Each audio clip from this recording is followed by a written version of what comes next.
Hey guys, welcome back. It's Frank and Kevin from Cruising with Wheels. Today we're talking about the top 12 things new cruisers need to know.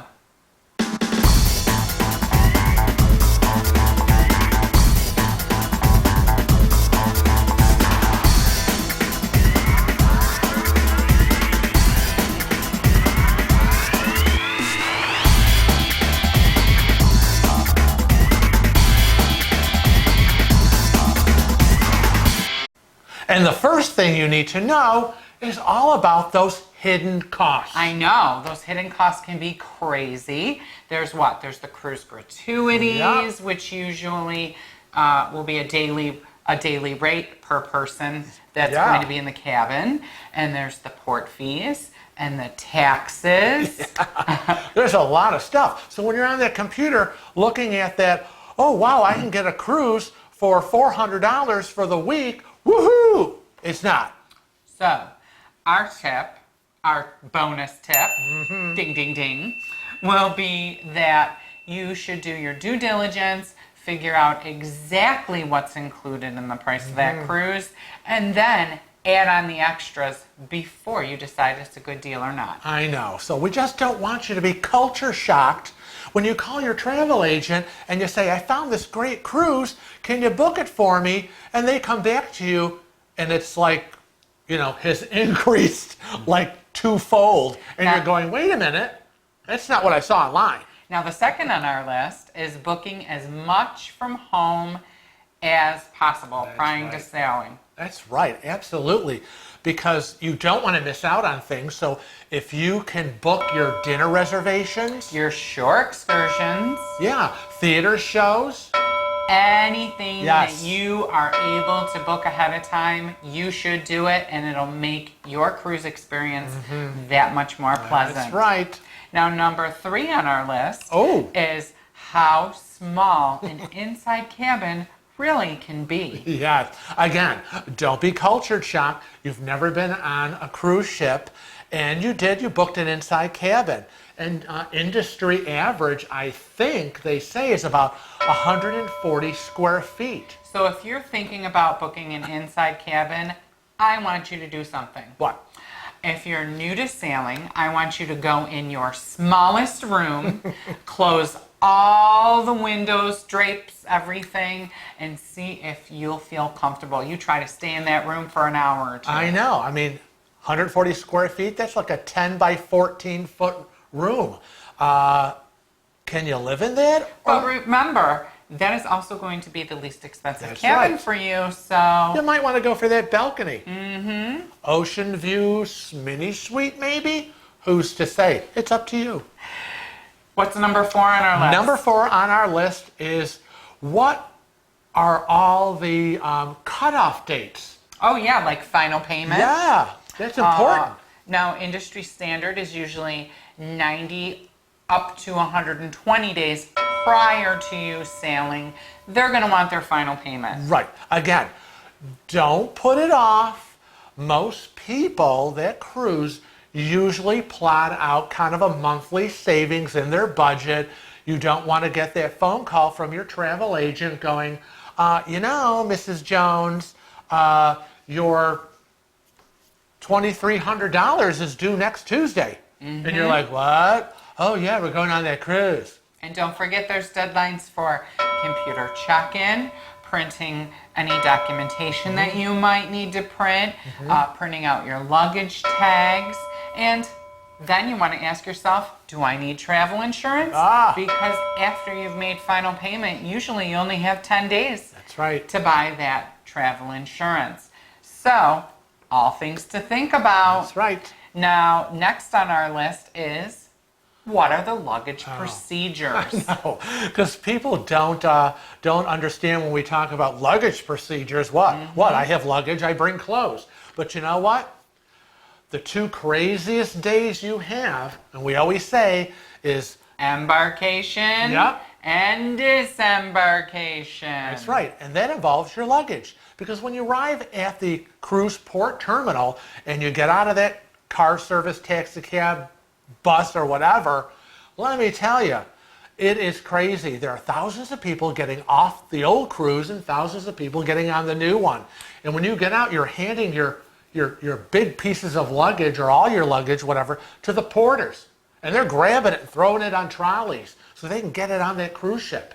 So be prepared and know that, you'll be handing off your luggage to a porter if you choose, or have a plan for carrying on your luggage if that's what you want to do. Yeah. And check your newsletter once you've boarded the cruise, the last day, the last full day, to make sure you know what to do with your luggage on disembarkation. Right, because there are procedures if you're going to have them take the luggage off the ship for you.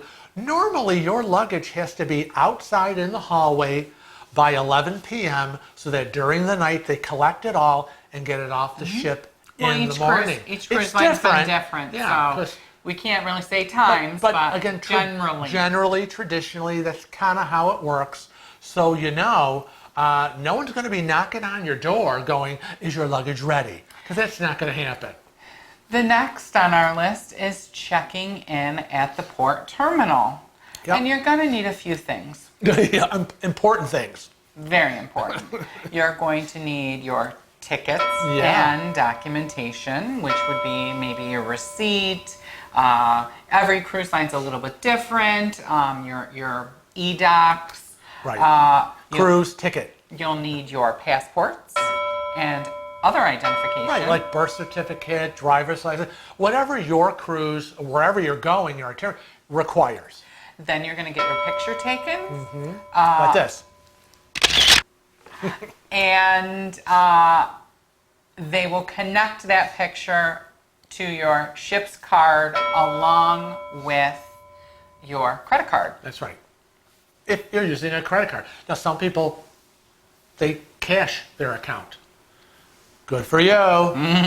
Wouldn't be what I did. Next on our list. Well, remember what that ship card, I just want to remind people what that ship card does.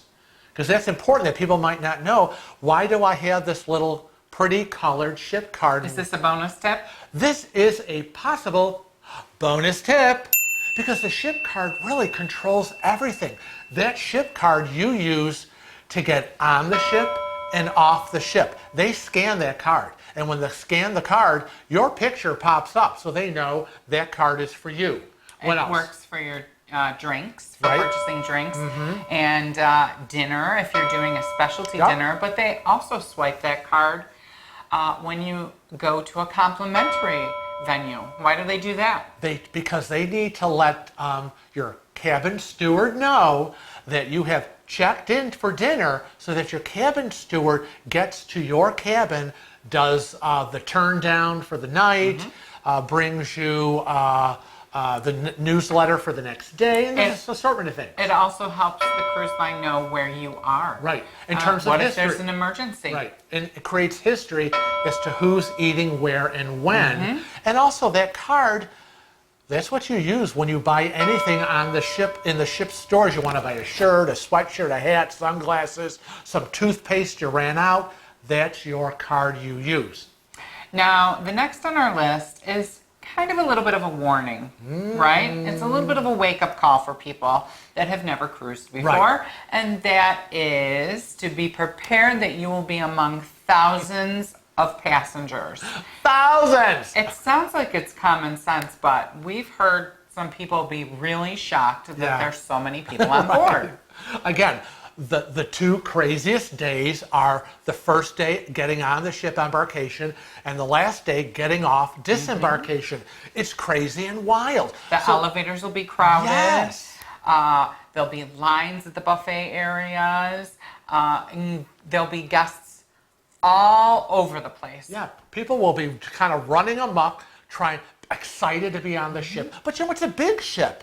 So and it could be a good feeling. Yeah, you're amongst... I don't want to scare you. Right, because I remember my first cruise, everybody on the ship was like a kid in a candy store. And we were saying hi to everybody and meeting lots of people. We were just excited to be on the ship, so... We want to mention, though, too, that there will be guests from all races, all countries, Right. all languages. You are Backgrounds. not in America Right. if you are a U.S. Viewer of ours. Right. So please be mindful. Yes. You know, that this is the culmination of from people from all over the world. Right. And it's great. Right. And the finest. The finest. The finest. What you trying to say? I'm trying to say not the finest, but I think the best tip, be patient. Yes. Be patient because some guests might not be so nice. Yeah. Some people will be impatient.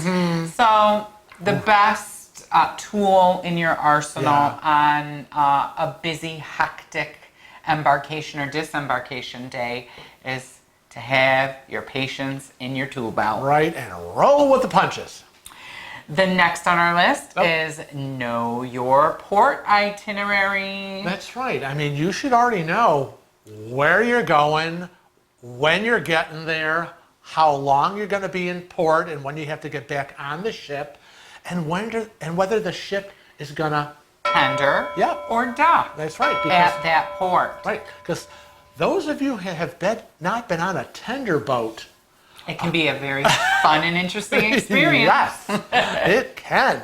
We want to remind everybody that as part of this, knowing your itinerary, you need to listen for announcements. Yeah. Because very often, and this goes with being patient and rolling with the punches, very often your port itinerary may change That's a right. little, or your timing coming to the port will change. So listen for those announcements. Because it might say on your document you're going to arrive in St. Thomas at 7 a.m., but something has happened and you're going to be an hour late or 2 hours late. And maybe because of that, your ship was scheduled to dock, but because your ship is now 2 hours late, another ship has taken your docking spot, and now you're going to have to tender in on those small tender boats, which can be very fast and rocky and a little off-putting sometimes. Now the camera's going all over the place. That's exactly how it can feel. Now, the next that made our list, frankly, we took for granted because we're used to it. We've cruised a lot over our cruising career, and it was a question that just recently came up. So the next on our list is there are policies regarding food and drinks. Right. Now this happens to be in regards to bringing them on the ship, whether it be in port or from your original boarding embarkation port. Right, like who would know? Right. So you need to check with your cruise line to make sure what is allowed and what is not allowed in regards to food and beverages. They vary from cruise line to cruise line greatly. But generally, we'll speak in general terms, that most cruise lines will not allow any food that is not prepackaged. Right. Prepackaged, store-bought, sealed, wrapped. So if you're arriving there, you've got just your giant latte from Starbucks, and you've been drinking it, and you got some bags of open cookies or whatever, they're not going to let you on. That's considered possible contamination being brought on board. And it's the same thing when you're going into port and you're getting off the ship, going into one of the islands or whatever, is again, they're not going to, sealed bottles of water, fine. But well, not always. Not always. Not always. We just heard from a subscriber about that. They wouldn't even let that on. Right. He said that he had taken a bunch of bottles of water on shore in anticipation for his excursion. They didn't drink them all, and he tried to bring them back on, and it wasn't allowed. Oh, and the ship said, and it was they're probably their ship product. Ship brand. Yep. Wow. So yeah, it's very strict. Contamination can be a real problem. Right. They also do this though too in regards to beverages on some of the cruise lines because they're trying to stop you from bringing on alcohol. I know. What's next on Well, our the list? next one is cabins have minimal electrical outlets. So it's not like your house where you can have an outlet on every wall. You get there, generally speaking, on a lot of the ships, because they could be older ships, you just have like one outlet at the Maybe desk. two. Yeah, that's if you're really lucky. At the desk area, and again, it could be what I don't know what the proper terminology is, a U.S. outlet and then a European outlet, and then there'll be one outlet in the bathroom, but that generally is only for like electric shavers, and there'll be a sign that says on it. So you may want to bring. You might want to bring a power strip. Right. Keep in mind that if you bring a power strip, that it cannot be a surge protector. It will be confiscated. Right. We use what's called a power cube. We have that little power curve that has a combination. Well, right? I was going to say Yeah. lately, people are shifting over to USB charging stations because so many of our devices are USB Right, cell phones, ready. iPads. So USB ports are becoming very important, and that's why you see the newer ships have USB ports at the desk, above the bed as part of the lighting fixture, which is awesome. Now, remember, new cruisers, do not overspend on the ship. We touched a little That's bit. the next advice. Yep. We touched a little bit about the card that you're going to be getting. It's called a sailing sign or a sea pass. Everybody's got a little bit different terminology. It's a ship card. Yeah. And it's like a credit card. And like Frank explained, it's your identification to get on and off the ship. Right. It's also how you buy things on the ship. Now, if you've overspent, ladies and gentlemen, and you have either funded your Sail and Sign account with cash, or you're using a credit card and you've reached your max limit, Oh boy. the cruise lines will not allow you to get off the ship. Oh no. What they do is they call the Port Authority, and they generally will take you into custody and take you to jail, so to speak, and then you're going to have to find a family member or a friend. Someone with or a credit card. Somebody with some money to help you out, pay off that cruise bill. Now, on a lot of our cruises, we wake up the morning of disembarkation to get off the ship, and the final ship bill is in our mailbox outside or under the door, whatever. Sometimes it's the night before. Right, and you're like, woo, we got the bill. That's a good sign, because at the bottom it says 0, meaning we're paid in full.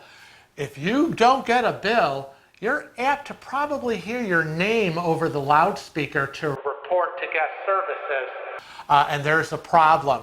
And yeah, you're going to have to come up with a payment. Yeah. You can't just say, oh, well, catch you later. Yeah, and it's not that they're going to have to make a payment plan either. It's they want that money right then and there. Yes, name, account card number, expiration date, we're running it through.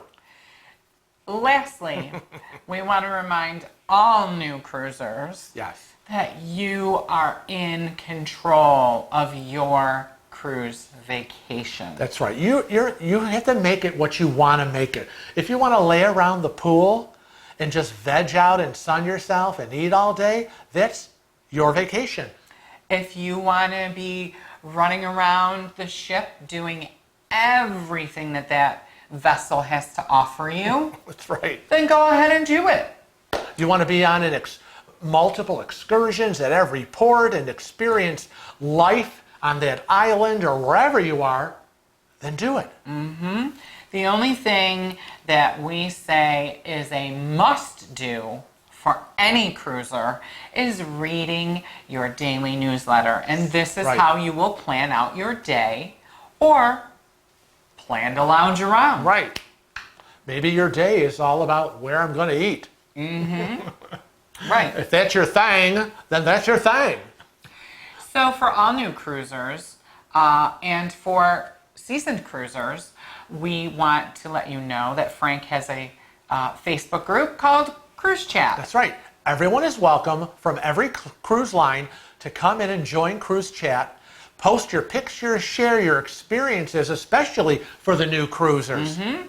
And while we're talking about Facebook, Cruising with Wheels is on Facebook, Twitter, Instagram, Snapchat, and right here on YouTube. And if you're here on YouTube and you're not a regular family member, Shame, shame, shame. click that subscribe button, and right next to the subscribe button is Ding-a-ling-a-ling. that bell. That will get you notifications of all our latest videos. But until next time, we want everybody to Travel safe. and cruise often.